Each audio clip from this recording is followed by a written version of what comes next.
这是一台野小兽的智能动感单车，是什么问题呢？就是异响。这个异响试了好久才能试得出来，是哪里发出来的这个声音？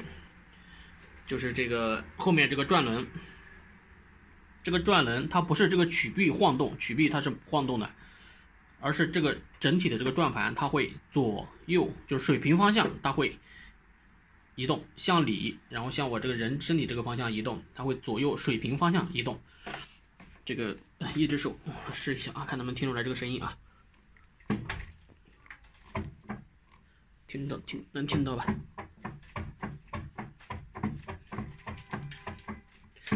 就是这个声音。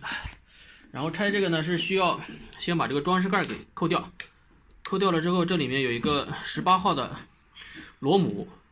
这个螺母必须要用厂家的专用的套筒才能拆。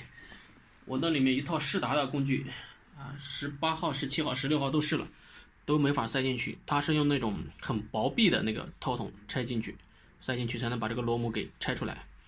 要换轴承的话，还需要用到一个商家配套的那个拉马，一个拉把这个给拔出来。凭人的力量是拉不出来的，必须要有商家的专用的工具。后面这是左边一个轴承，然后右边一个轴承。现在还把它恢复原位，要买一套厂家的那个工具才能拆得了。